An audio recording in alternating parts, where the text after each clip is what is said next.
Hello everyone. Last video में मैंने बात किया था कैप्सूल के बारे में कि बैक्टीरिया का कैप्सूल कैसा होता है, क्या काम करता है, किस चीज़ से बना होता है। तो ये बेसिक चीज़ें हमने उसमें डिस्कस की थी।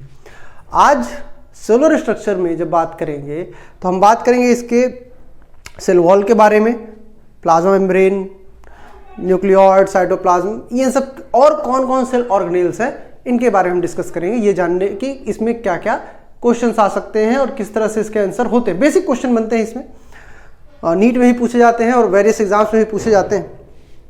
तो पहली बात करें अगर हम, तो सेल वॉल पहला है, सेल वॉल जो पहली चीज जानना है।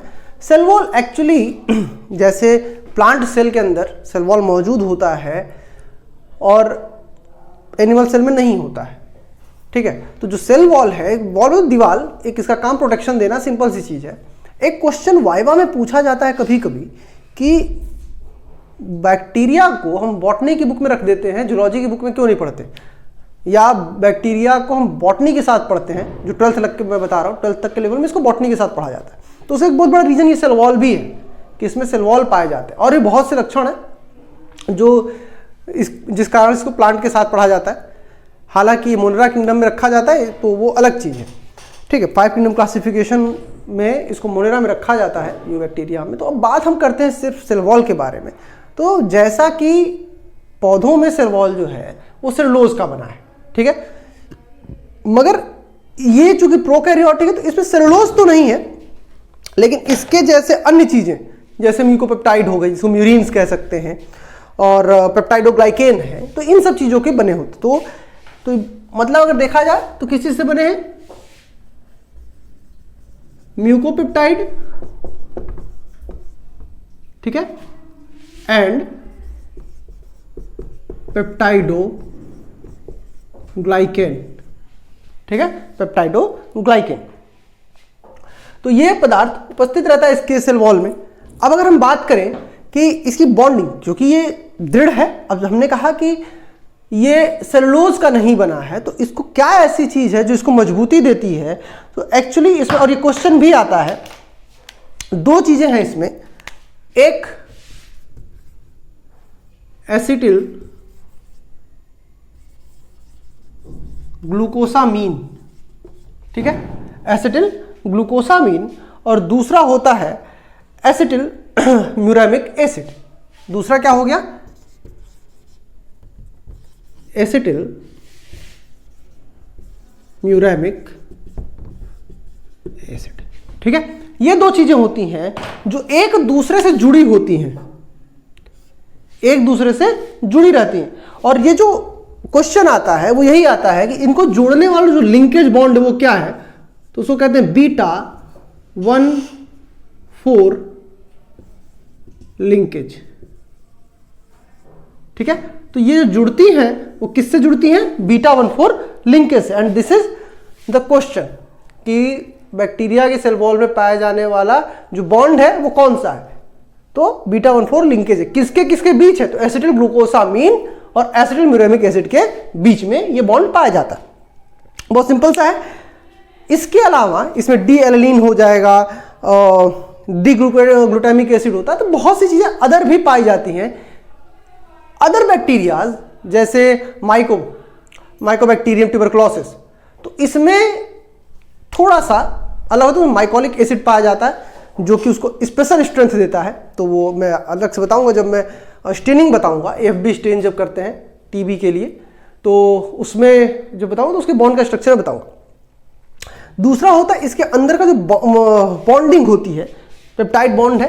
तो इसी बॉन्ड के आधार पर ये देखा गया कि जो ग्राम पॉजिटिव और ग्राम नेगेटिव बैक्टीरिया है, ठीक है, तो ग्राम नेगेटिव और ग्राम पॉजिटिव बैक्टीरिया का जो सेल वॉल होता है उसके अंदर एक बेसिक डिफरेंस पाया जाता है। एक बहुत सिंपल सा डिफरेंस है वो जो मैंने अभी बताया, पेप्टाइडोग्लाइकेन बॉन्ड जो है।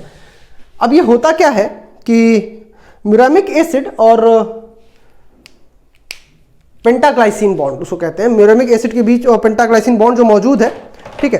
तो अब हम जब बात की gram positive gram negative bacteria की, तो इसको समझने का बहुत सिंपल सा तरीका है कि हम एक स्ट्रक्चर बना देते हैं, जिसको आप लोग ही बना सकते हैं।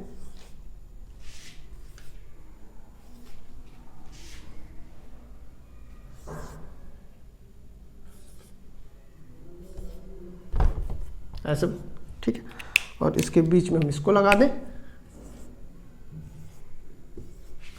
ठीक, अब इसके साथ में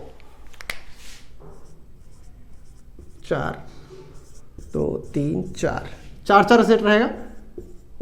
4 मैं बता रहा हूं क्यों रहेगा, वो भी बताऊंगा। 4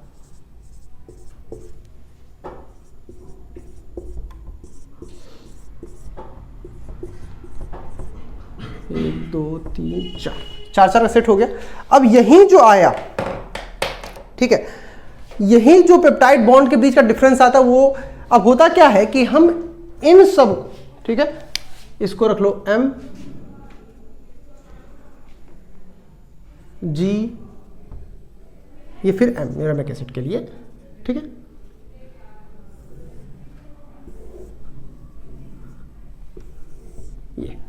ये तो कॉमन बॉन्ड है जो कि रहेगा ही रहेगा, लेकिन जो डिफरेंस आता है वो क्या आता है कि जब हम देखते हैं ग्राम पॉजिटिव बैक्टीरिया, इनके बीच में एक लिंकेज पाया जाता है। 3 4 5, ठीक है, इनके बीच में क्या पाया जाता है, एक लिंकेज पाया जाता है। और कितने का, 5 का, पेंटाग्लाइसिन बॉन्ड कहते हैं उसको। तो जैसे ये है ना, जो जुड़ रहा है, तो ये इसको स्पेशल स्ट्रेंथ दे देता है। तो यही एक बॉन्ड जो है, तो ये अगर पूछे कि gram positive gram negative bacteria के सेल वॉल में क्या डिफरेंस आता है, तो that is pentaglycine bond, that is pentaglycine bond. यही नहीं पाया जाता ग्राम नेगेटिव में। ग्राम पॉजिटिव बैक्टीरिया में ये प्रेजेंट होता है, ग्राम नेगेटिव बैक्टीरिया में ये अब्सेंट होता है। सिंपल सा याद रखना, बहुत अधिक दिमाग नहीं लगाना, शॉर्टकट तरीके में बता रहा हूं। अगर पूछेगा तो कौन सा बॉन्ड नहीं होता, पेंटाग्लाइसिन बॉन्ड नहीं होता, ठीक है। अब हम बात करते हैं, मैं शॉर्टकट समराइज कर रहा हूं ताकि समझने में आसानी रहे। बेसिक चीजें बता रहा हूं जो याद रहेंगी, बाकी आप किताब से उसके बाद अच्छे से बुक से पढ़ लो, और जो डाउट होता है कहीं से तो आप कमेंट सेक्शन में लिख देना, मैं उसको बता दूंगा, क्लियर कर दूंगा नेक्स्ट टर्म पे। चूंकि मैं कोशिश कर रहा हूँ शॉर्टकट रखने का। तो अब मैं बात करूं अगर प्लाज्मा मेम्ब्रेन की, इसका प्लाज्मा मेम्ब्रेन, ठीक है। जो प्लाज्मा मेम्ब्रेन है, चूंकि ये दोनों में पाई जाती है, एक क्वेश्चन ये भी आता है वाइवा में कि प्लांट सेल और एनिमल सेल में क्या क्या चीजें कॉमन है, तो उसमें ये भी कॉमन है, प्लाज्मा मेम्ब्रेन, माइटोकॉन्ड्रिया, ये सब कॉमन। हालांकि माइटोकॉन्ड्रिया का स्ट्रक्चर कॉमन नहीं है, जब मैं सेल के बारे में बताऊंगा तो मैं उसकी बात करूंगा। अब क्या है कि जो प्लाज्मा मेम्ब्रेन होता है, ये लिपोप्रोटीन का बना हुआ, तो लिपोप्रोटीन का तो प्लाज्मा मेम्ब्रेन कॉमन है, वो तो सबको पता है कि लिपोप्रोटीन का बना होता है। सिंगर निकोल्सन ने इसका मॉडल दिया था, जिसको फ्लूइड मोज़ेक मॉडल कहते हैं, और रॉबर्टसन ने दिया था यूनिट मेम्ब्रेन मॉडल। ये याद रखने वाली चीजें हैं। तो इसमें ये जो बनेगा, तो प्लाज्मा मेम्ब्रेन बेसिकली लिपोप्रोटीन की एक संरचना होती है जो इसके अंदर साइटोप्लाज्म को अपने अंदर सुरक्षित रखती है, ठीक है। लेकिन जो एक पॉइंट है और जो जानने वाली चीजें हैं वो ये है कि प्लाज्मा मेम्ब्रेन बनी किसकी, तो लिपोप्रोटीन की, ठीक है। काम क्या है इसका, अगर हम इसे नेचर की बात करें तो सेमी परमिएबल है। क्या है, सेमी परमिएबल है। अब अगर हम इसको देखें तो इसका काम क्या है, तो सेलेक्टिव ट्रांसपोर्ट को ये सपोर्ट करता है, या ट्रांसलोकेशन ऑफ फूड मटेरियल या फ्लूइड, जो भी कह सकते हो, ये साइटोप्लाज्म के अंदर ट्रांसलोकेशन में हेल्प करता है। तो एक इसका काम क्या हो गया, तो ट्रांसलोकेशन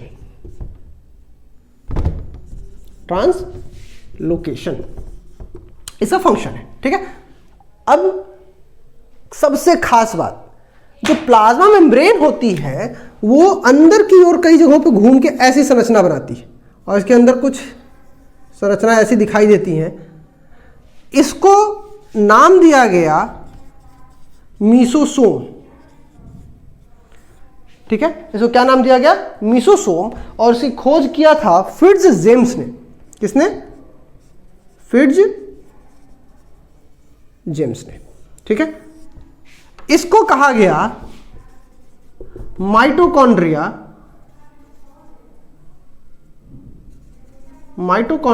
ऑफ बैक्टीरिया, क्योंकि इसके अंदर कुछ एंजाइम ऐसे पाए जाते हैं जो रेस्पिरेशन में हेल्प करते हैं, एनर्जी प्रोडक्शन में हेल्प करते हैं, और यही काम माइटोकॉन्ड्रिया हमारे शरीर में करता है, यानी यूकैरियोटिक सेल में करता है। तो मीसोसोम को क्या नाम दिया गया? Mitochondria of the bacteria. ठीक है, अब हम बात करें अगर इसके साइटोप्लाज्म की, प्लाज्मा मेम्ब्रेन खत्म, अब हम बात करें साइटोप्लाज्म। मैं शॉर्टकट में रख रहा हूं, इसमें बहुत बेसिक चीजें बता रहा हूं जो जरूरी हूं, बाकी राम कहानी की जरूरत नहीं है इसमें समझने की। साइटोप्लाज्म अगर देखा जाए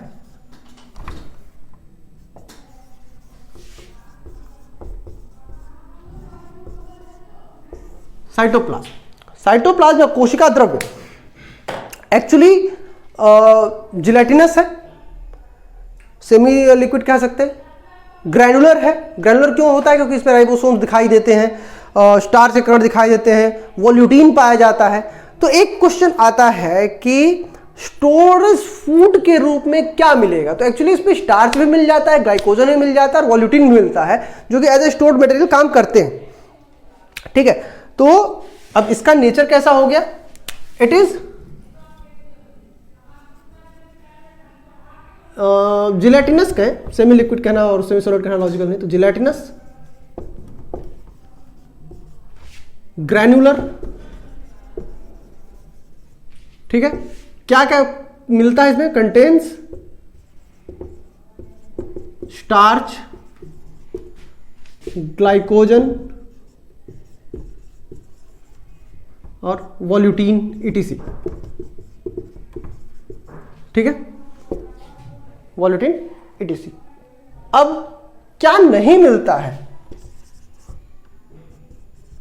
क्या नहीं मिलेगा? किस चीज की कमी होगी? तो membrane bound cell organelles, membrane bound cell organelles इसमें नहीं पाए जाते हैं। एग्जाम्पल के तौर पे माइटोकॉन्ड्रिया,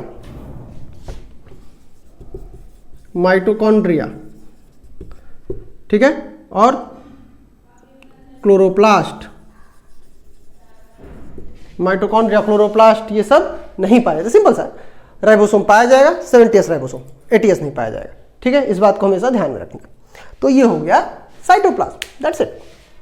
अब अगर हम आगे की बात करें इसकी, ठीक है, तो नेक्स्ट है इसके अंदर जो पाया जाएगा न्यूक्लियोइड। जो नेक्स्ट होगा वो न्यूक्लियोइड।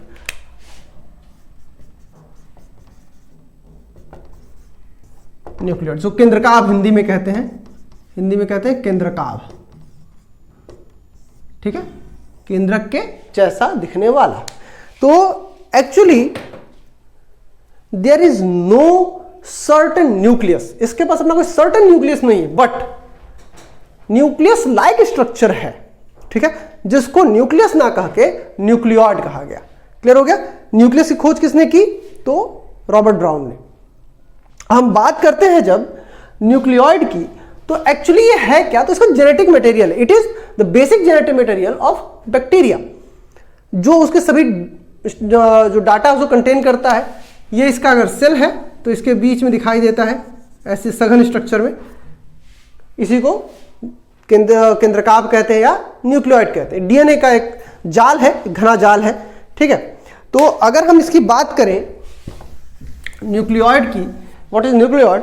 तो it is the genetic material of prokaryotic cells.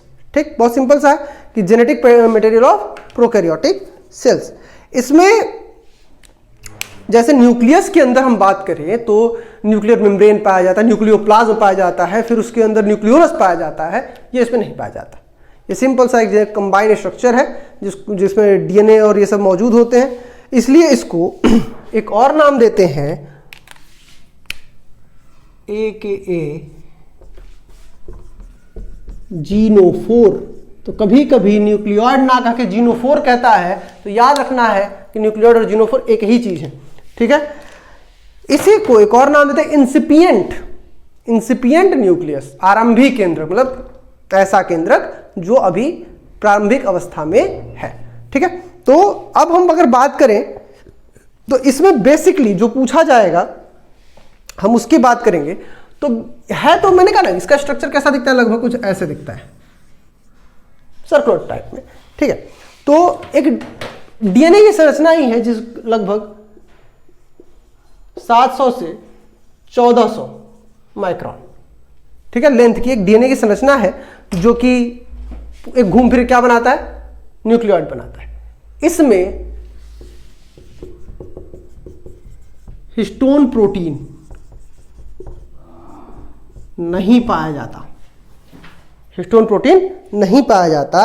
और इस चीज को याद रखना, ये क्वेश्चन में आ सकता है कि इसमें हिस्टोन प्रोटीन क्या होता है, प्रेजेंट होता है या नहीं होता है, इस चीज को ध्यान रखना। तो हिस्टोन प्रोटीन नहीं पाया जाता, नॉट प्रेजेंट, ठीक है, इसको भूलना नहीं है, हिस्टोन प्रोटीन इसमें नहीं पाया जाता। और जो यूकैरियोटिक सेल का न्यूक्लियस होता है उसके डीएनए में हिस्टोन प्रोटीन पाया जाता है, ठीक है। अब एक क्वेश्चन आता है, इज इट सिंगुलर स्ट्रैंडेड और डबल स्ट्रैंडेड। तो याद रखने वाली बात यही है कि इतना क्या डबल स्ट्रैंडेड डीएनए है ये, ठीक, कितना लंबा, 700 से 1400 माइक्रोन डबल स्ट्रैंडेड डीएनए, ये याद रहेगा, सिंपल सी बात है। एक घूम फिर के लूप बना दिया या लगभग सर्कुलर स्ट्रक्चर बनाता है जिसमें हिस्टोन प्रोटीन नहीं पाया जाता। बाकी डीएनए जेनेटिक मटेरियल का कंटेन करता है, लेके चलता है, ठीक है।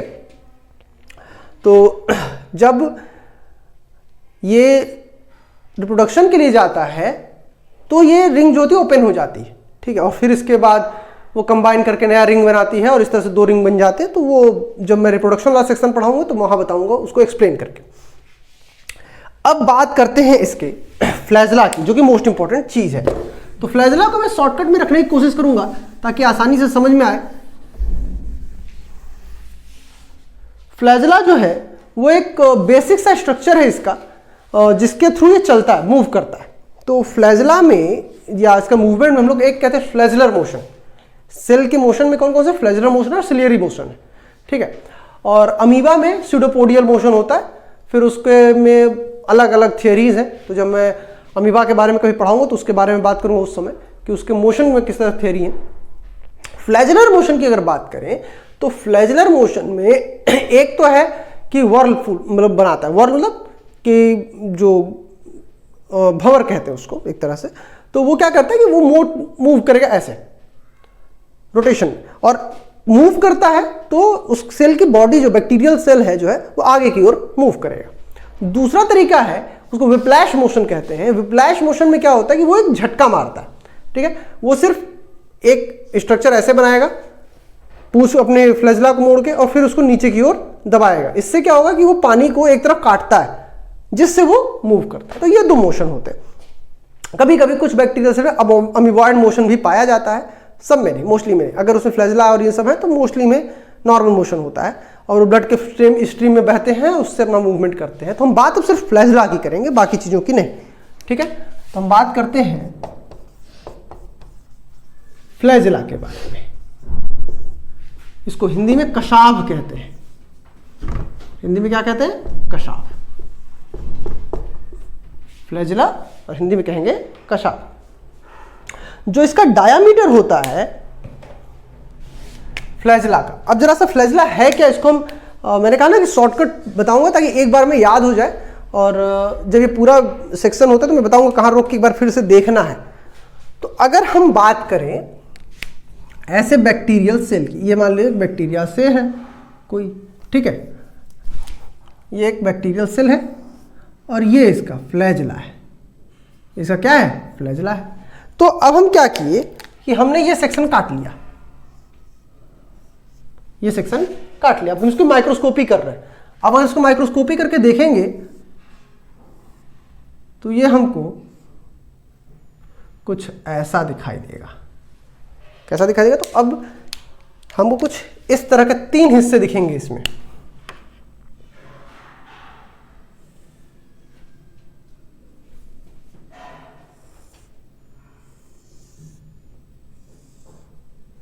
ये इस तरह से, ठीक है।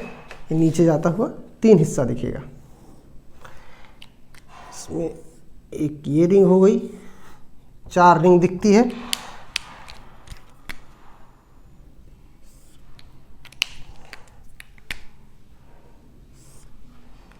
ये 4 रिंग इसमें दिखती है, ठीक है।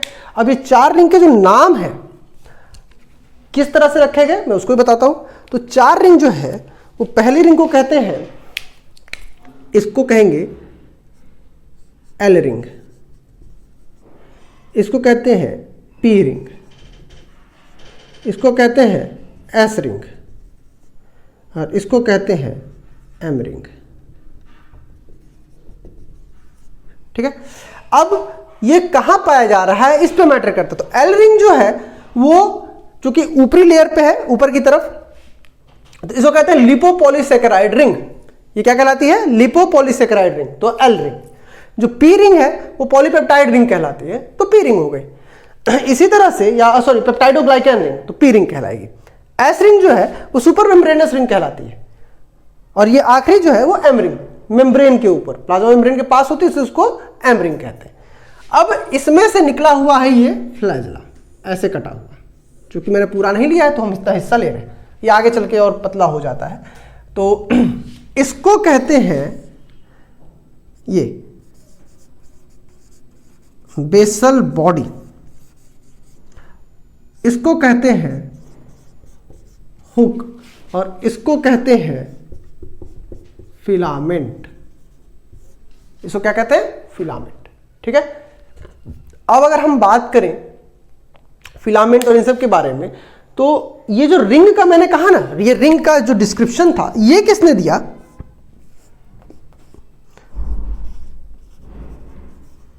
डी पैम्फिल और एल्डर ने। इसके बारे में किसने बताया? डी पैम्फिल और एल्डर ने 1971 में, ठीक है। बेसल बॉडी के बारे में। अब हम फिलामेंट के बारे में बात करते हैं। What is the filament and how does it appear? Appearance of filament, अगर इसको देखना है तो जरा हम इसको काट लेते हैं, ठीक। इसको हम फिर से इतना हिस्सा काट लिए और इसको हम काट के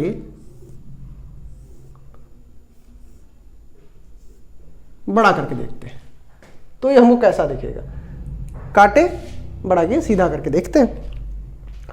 तो फिलामेंट को देखने पर हमें मालूम चलता है कि इसमें रिंग्स ऐसी बनी हुई हैं,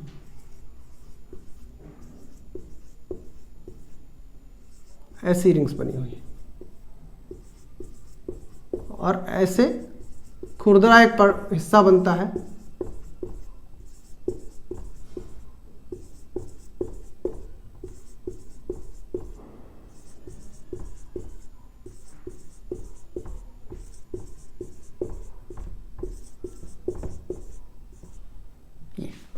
एक हिस्सा ये बनता है। अब ये जो है एक फिलामेंट का स्ट्रक्चर, एक हिस्सा। अब हम इसको जरा ध्यान से देखें, इसमें हिस्सा ऐसे दिखता है। तो इसका जो यहां से यहां का डायमीटर है वो लगभग 14 नैनोमीटर का है। यहां से यहां तक का डायमीटर है वो कितना है? 14 नैनोमीटर का। और अगर हम इस सेक्शन को काट लें, ठीक है, यहां से हम काट लेते हैं, ऐसे एक हिस्सा काट लें, तो हमको क्या दिखेगा? इसके अंदर, इस रिंग के अंदर क्या दिखता है? तो इस रिंग के अंदर हमको कुछ ऐसी संरचना दिखाई देती है, ऐसी। और इसके चारों ओर ये ब्लू वाली संरचना है जो रिंग जैसी दिख रही, ग्रैनुलर, वो दिखाई देती है, ठीक है। अब ये जो स्ट्रक्चर है इसको हम बाहर निकाल लें। ये इसका जो डायमीटर या लेंथ कह लो, डायमेंशन है, वो है 7 नैनोमीटर, 7 नैनोमीटर। और इसको कहते हैं, इसका नाम है पाइलिन सबस्टेंस, ठीक है। इसको क्या नाम देते हैं? Pilin substance. अब हम बात करें फिलामेंट की, तो फिलामेंट जो है ये किस चीज से बना है? तो फ्लैजेलिन प्रोटीन का, फ्लैजेलिन प्रोटीन का। It is made up of flagellin protein. और ये जो हुक है इसकी एक खास बात, सबसे बहुत खास बात है, इसको हम जान भी सकते हैं, माइक्रोस्कोपी में इसको पहचान लेते हैं, या कभी कभी वाइवा में क्वेश्चन पूछ देता है कि how what is the role of hook in determination of bacteria. तो अगर हम हुक ध्यान से देखेंगे, ठीक है, तो जो ग्राम पॉजिटिव बैक्टीरिया का हुक है, हुक जो है वो किसका, ग्राम पॉजिटिव बैक्टीरिया का, वो बड़ा होता है किससे, तो हुक ग्राम नेगेटिव बैक्टीरिया। ये पॉइंट वाली चीज है, याद रखने वाला है कि ग्राम पॉजिटिव बैक्टीरिया का जो हुक है वो ग्राम नेगेटिव बैक्टीरिया के हुक से क्या होता है, थोड़ा सा बड़ा होता है। और इसको हम अगर देखेंगे तो आइडेंटिफाई कर सकते हैं कि यार ये पॉजिटिव है या नेगेटिव है, बहुत सिंपल चीज है। अदरवाइज ग्राम स्ट्रेन तो है ही, उसे तो हम पता ही कर सकते हैं, कोई बहुत बड़ी चीज नहीं। तो ये ओवरव्यू था ओवरऑल कंप्लीट, जिसमें हम ये जान सकते थे कि या हमने स्टडी किया कि बैक्टीरिया क्या है, किस चीज से बना है, किस तरह से काम करता है, किस तरह से मोशन करता है, इसकी सेलुलर स्ट्रक्चर क्या है। नेक्स्ट जो मैं वीडियो बनाऊंगा वो मैटर करेगा, उसमें मैं फोकस करूंगा बैक्टीरिया के न्यूट्रिशन पे और उसके रिप्रोडक्शन पे।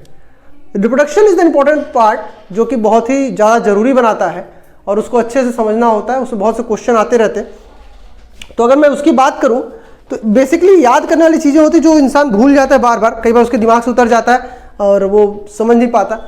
और एक मैं कोशिश करूंगा कि उसको अलग से बनाऊं, प्लाज्मिड के बारे में। प्लाज्मिड बहुत बड़ा रोल प्ले करता है, उसको अलग से बनाऊंगा ताकि आपको अच्छे से समझ में आए। वीडियो कोशिश करें लास्ट तक देखिए, जो आपको डाउट हो उसको पूछिए, और कोई भी ऐसी चीज़ होती है जो नई लगती हो या नया डाउट हो रहा हो या कहीं और से पढ़ा हो तो उसको कमेंट सेक्शन में जरूर लिख दो ताकि मैं उसको बता सकूं। और मैं सारे क्वेश्चन को समराइज करके एक वीडियो मैंने पहले भी कहा है कि मैं उसको बनाऊंगा ताकि उस सबका आंसर एक साथ दिया जा सके। तो फिर मिलते हैं नेक्स्ट वीडियो में। Have a great day, bye bye.